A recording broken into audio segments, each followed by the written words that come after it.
Good afternoon, and welcome to another edition of In the Spotlight with Mayor Jeffrey Mims. And today, I have another special guest. Of course, you know all my guests are special.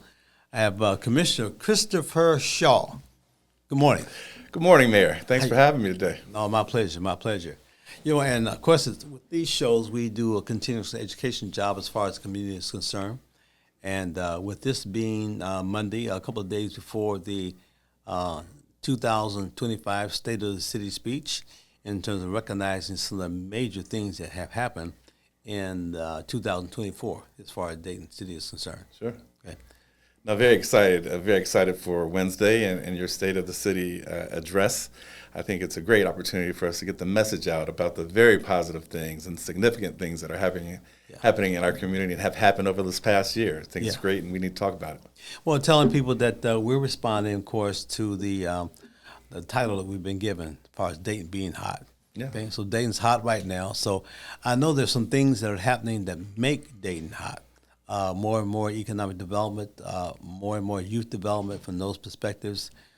So much happening in the way of the economic adjustments as far as the city of Dayton is concerned. So I want to give you a chance to talk about some of the things that make that happen, even at the federal level.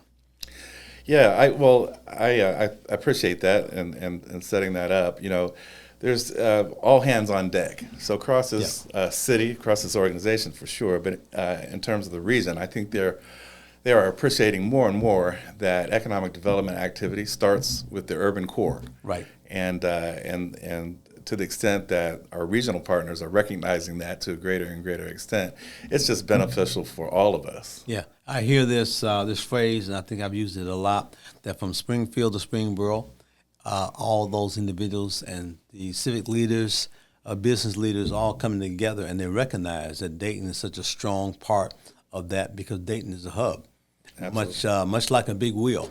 So we're the hub, we're holding everything together. And it's challenging from the perspective of looking at that when some 35 years ago, there was a major movement, if you will, of taking resources out of downtown Dayton. So we had companies that were leaving. We had challenges in terms of even from a national perspective in terms of our rankings about supporting business, supporting the issues short, maybe 7, 8, 9, 10 years ago, we were looking at a situation where we were number one in the nation with the foreclosure crisis and predatory lending. And now moving back in the right direction with almost $2 billion in investments just in downtown, another probably $1.5 billion in terms of investments in the neighborhoods as well. And all those things continue to lead to Dayton being hot, if you will. Sierra Nevada, Joby Aviation, all those type of businesses that continue to come to the city to make things happen. Well, that's right. This is again a regional effort, and we've been recognized by Forbes magazine and several others. You know, not only for our incredibly hot development market, but also that we are one of those, I think, 15 hottest cities for young professionals. And that's what we need because just like all other legacy cities, used to call them Rust Belt cities, now it's legacy cities because Rust Belt is a pejorative. We're on the rise. We're no longer rusty. We're just moving in another direction. While we lost a lot of manufacturing opportunities, we are gaining a lot of high-tech manufacturing opportunities at our airport and in other regional locations to make this region an aviation and manufacturing hub once again. Yep. So I'm excited about that opportunity, and I think that's the direction we need to move in as we strengthen our urban core, our downtown. We can't let it go by without saying that the urban core is what generates 70% of the income for the rest of our neighborhoods. So as we do this development work out in the neighborhoods, it's because of the footprint of downtown Dayton, and that's just very important. And those resources helped us again with the passage of Issue 6 this past March 19th, I think it was. Mm-hmm. So those indicators were strong in letting people know how much they support the direction that we're moving as far as City of Dayton is concerned, as well as the money that we have spent addressing that. And the money we got from the previous tax renewal or tax increase. That was in 2016. Right. And so with that being the first one in 32 years at that point in time, it's being reinforced now that people are happy with what we've done to get those dollars and what we did with those dollars. That's right. Yeah, so much so that they passed it at a 71% clip, if you will. Yeah, it's remarkable, and Yeah. and it just I think it means that we're moving in the right direction, and I think that our regional partners and folks from the outside look at us and say to themselves, well, if they're willing to invest in themselves, Correct. maybe it's worth us investing too. So I think that's Yeah. what's starting to happen, and I'm just so excited that you have had me here today to talk about my work on the Transportation and Infrastructure Committee for National League of Cities. I know that you've been heavily engaged in that organization.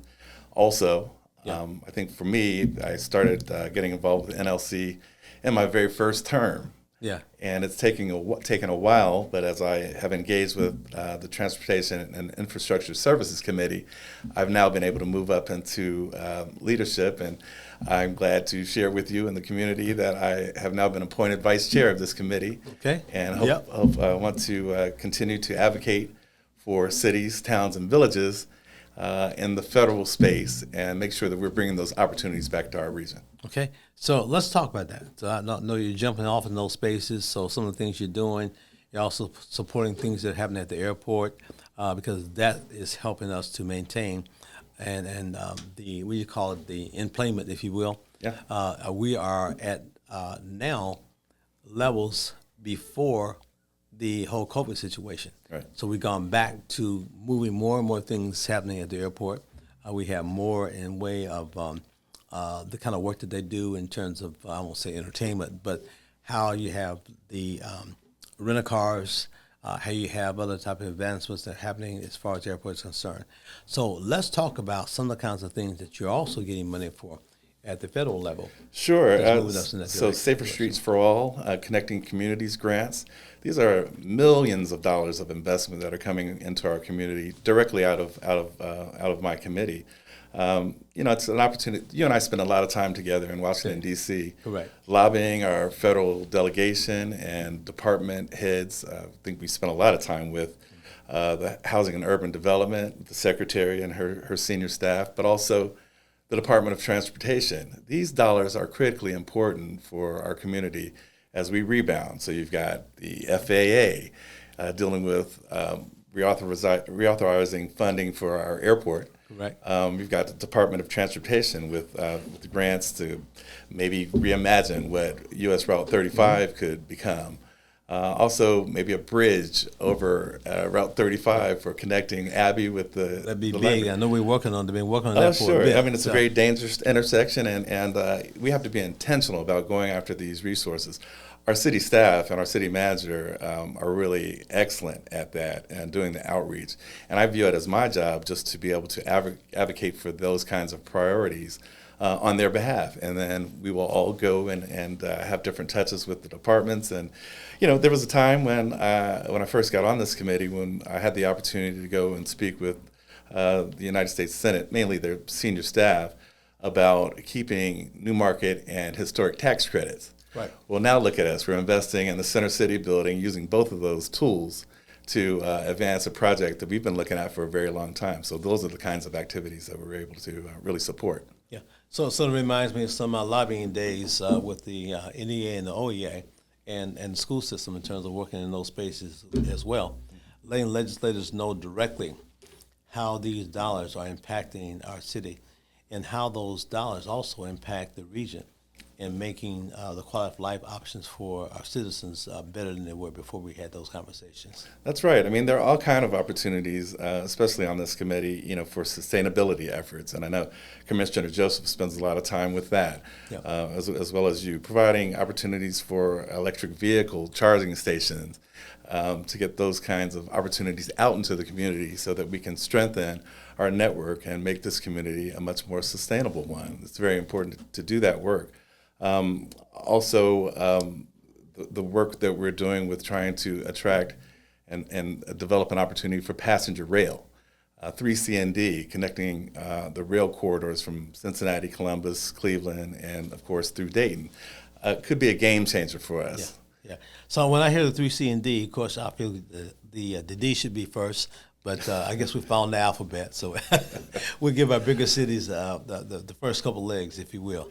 Sure. Well, especially on that, and that's a strong. It's an area that Commissioner Joseph was working on a lot, and continues to work on a great deal. But we've come together and kind of both try to champion this work. When I first started talking about or hearing about 3C&D and passenger rail, I thought, well, this would be a great opportunity to connect for entertainment and travel and tourism purposes.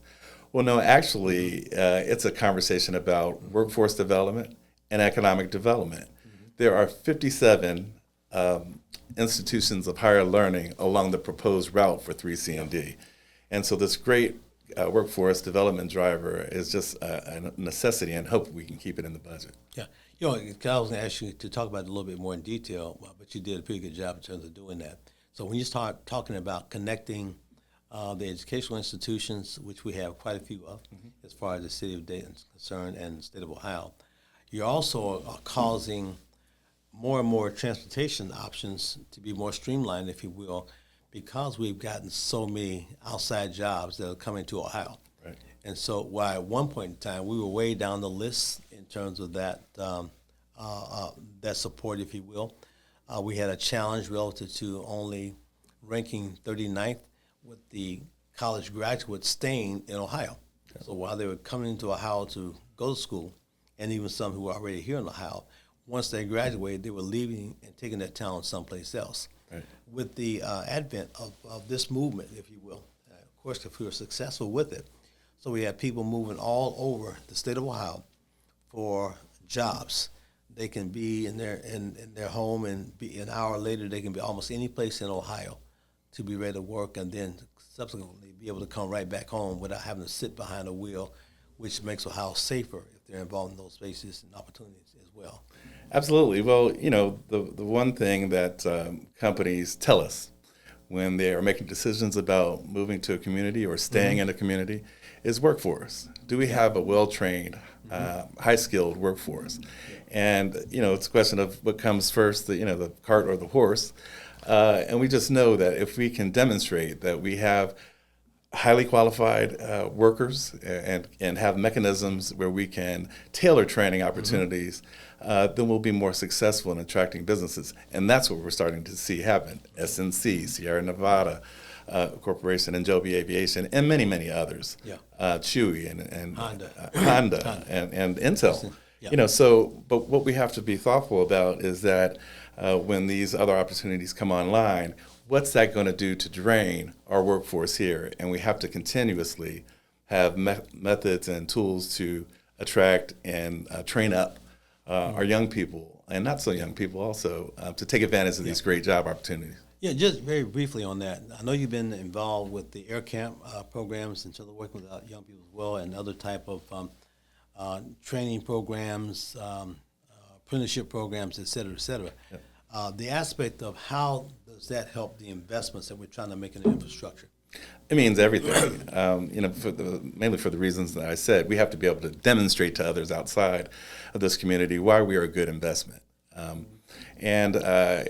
Working with our partners with building trades and the AFL-CIO, institutions like Sinclair Community College and University of Dayton and many, many others, Central State and Wilberforce and Wright State, and all of them coming together to make a statement about our commitment to workforce training and development, and just making sure that if a company looks to move here, they'll know and feel confident that they will have a well-trained, highly skilled workforce, and that's the work that we need to continue to do, and we will. Yeah. One of the things, I know you invested in some of the events that we have going on, and before we leave, of course, we got a little bit more time, but I just want to make sure we get this in and not push up against the clock. Okay. Where we don't have a chance to get it in. So what type of investment or engagement opportunities do we have that are happening in the near future? Well, you mentioned Air Camp, and I thank you for that. So Air Camp is an opportunity for young people to learn the ins and outs of the aviation industry. And in fact, through their program, which happens in the summer, they actually go through ground school and learn how to fly Cessna aircraft and some others. So it's a great opportunity for our young people. And what I've been working toward is to to develop a feeder process so that urban youth can take advantage of those great opportunities. They've had a great program for decades, but there has been a disconnect in terms of reaching young people that are in urban communities and could be disadvantaged in some way and just have not had the exposure and the experience to know what an air camp is. Mm-hmm. So what we've developed, and thank you for your support from the very beginning, Mayor, for this process. But what we've put together is called a day at DAY, our airport, where we're bringing young people from Dayton Public Schools, Boys and Girls Club, throughout this community to give them exposure to all of the wonderful processes that we have at the airport. You know, the fire department and the high-tech fire equipment that's out there, the canines and the dogs that are out there, the baggage handling system, which is high-tech and computerized. That's amazing. It's amazing, and they go out there and they just love it. You know, some of our youth, unfortunately, have never been to our airport. They've never been able to see the opportunity that's out there. How does an airport run? What are the different job opportunities out there? And we have this great immersion process, especially with Dayton Public Schools, where we are bringing them out there to see the great aviation opportunities. And why not have those experiences right here in Dayton, Ohio, the birthplace of aviation? Yeah. You know, the aspect of this work, and we talk about this a lot in terms of how the economic development process has helped and the relationships that we've had with the federal leaders, if you will, whether it be in the Senate, whether it be in the House, even sometimes from the President's office. Let's sort of conceptualize how we were able to, first of all, get so much of that Build Back Better money, the ARPA funds in terms of how that worked with us, and how those dollars coming directly to Dayton sort of expedite the opportunity for us to make some decisions on how we were to use, for example, $138 million to improve the quality of life for just the average citizen that we have in Dayton. Well, I'm so glad you asked that question, Mayor, and it just reminds me of something. We both have a dear friend, Marcia Fudge, who was the former Secretary of Housing and Urban Development, right. Who told me, and I think told us, that one of their biggest problems with the ARPA funding is how do we roll it out into the community and how are we able to spend that money? So it's kind of counterintuitive, but it's one of those problems that you want to have. You've got money, but how do we spend it? Well, over the past several years, we've come to realize that local governments spend that money much more efficiently than just having it trickle down from the state. It's not necessarily a slam on the state of Ohio or any other state, but municipalities are well suited to spend that money in the appropriate places. And I think it's been a benefit for everyone to be able to spend this money down. $138 million seems like a lot. It's really not. But we absolutely have to be thoughtful about how to spend that money in the most efficient way, but also the most equitable way. Right. And under your leadership and leadership of the city manager, we have been able to we're recognized as being one of those champions to spend the money in an equitable way, to get it out into the community, to those targeted areas and the neighborhoods that need it. And I'm just very, very satisfied with the work that we've been able to do in that space. Yeah, I don't think anyone else use the process that we use by going out into the community and having some, 7, 8 different meetings to ask citizens more directly, what do you want us to do with these dollars? Okay, and so, and going through that process, it helped us to identify, as we categorize these different buckets, if you will, of issues that we know we need to have support in, how we put those dollars directly in those spaces of being able to sort of support local minority small businesses, minority women-owned businesses as well, going to clean up the neighborhoods by tearing down 1,100 structures, if you will, that were nuisance structures.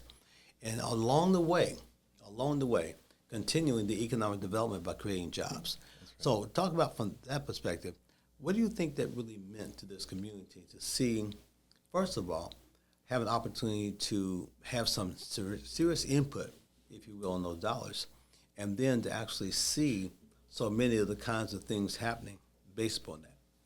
No, I think that's a great question, and I think that it was incredibly important to have that intentional process. Right. We're elected to represent our constituents, and we do that on a daily basis. But to open it up and to bring it out into the neighborhoods, to have a dialogue, a conversation with our residents about what it is they want, and how they want those dollars to be spent. I think it's quite remarkable, and that's what we've been hearing across our community, but also recognized by other communities and the federal government about just how well we've done at managing that process.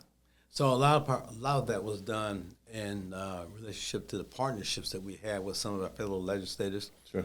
and that we were able to do these things actually in a pretty bipartisan process.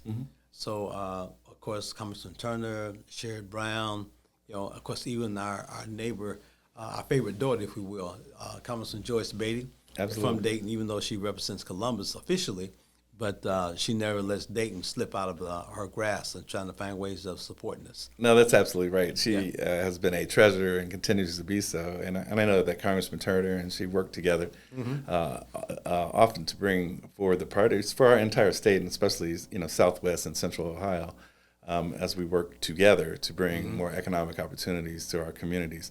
No, it's been great. I'm very impressed with our delegation, and I think it's the constant contact. I mean, I talk to you, and you're either just coming or about to go to D.C.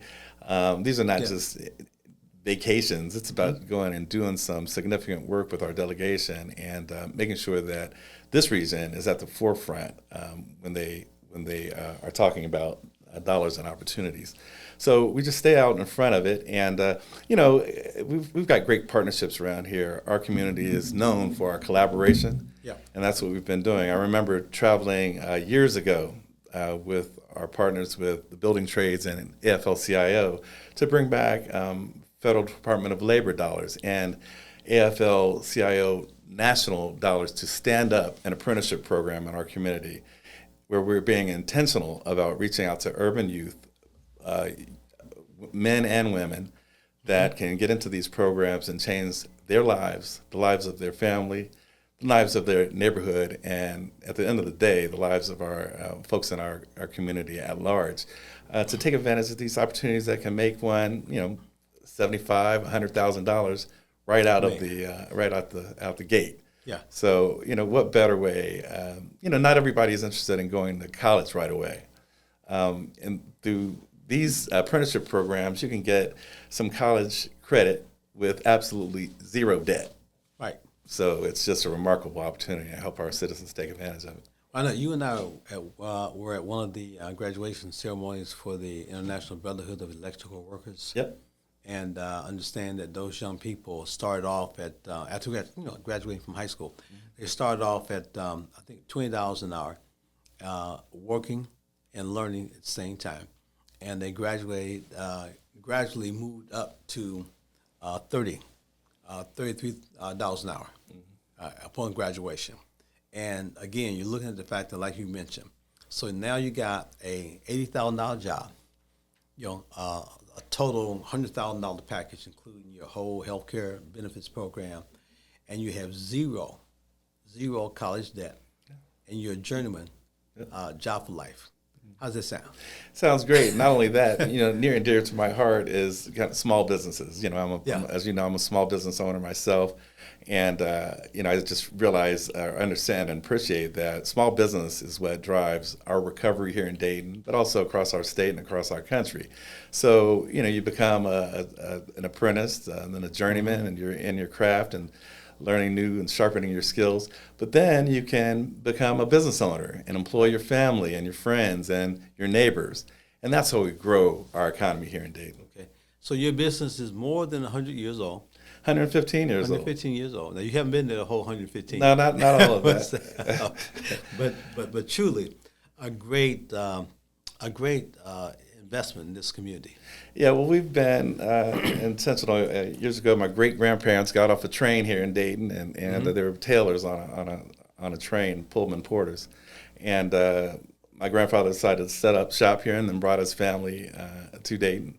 And we have been intentional about staying in this community. It hadn't been easy. Been been pandemics, more than one, depressions and recessions, and we've decided that we have a commitment to this community, and we've tried to stay here and stay part of this community as long as we can. So it's been great, a lot of support here, and this is a great community to live, work, and play in, and like you say, grow old. Okay. And Live, work, play, be educated, raise a family, grow old. There you go. Yeah, we got it. We got it. Yeah. So we got just a couple minutes left, just a very couple minutes left. But I wanted to make sure that we leave out anything that you want to make sure was communicated to the citizens who are watching. No, I don't think so. I think as a community, we just need to continue to be about collaboration. You've seen a lot of investment in this community. The two of us were at the Homeful ribbon cutting, bringing a grocery store and healthcare and housing together in this community. And during my remarks, I mentioned that this collaborative effort is just community-wise. And actually, especially with that project, started off organic. Well, they were reaching out to the neighborhood associations and folks in our neighborhoods to ask for their input, not just telling them what they need, asking what they want.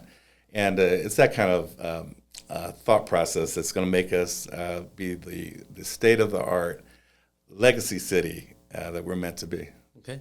And we're going to put a pin in it from there. You got to come back soon. Thank you. Okay, because I know we got a lot of good things happening, and we want to share that with the community as well. Okay. So thank you for watching another edition of In the Spotlight with Mayor Jeffrey Mims, and have a great day.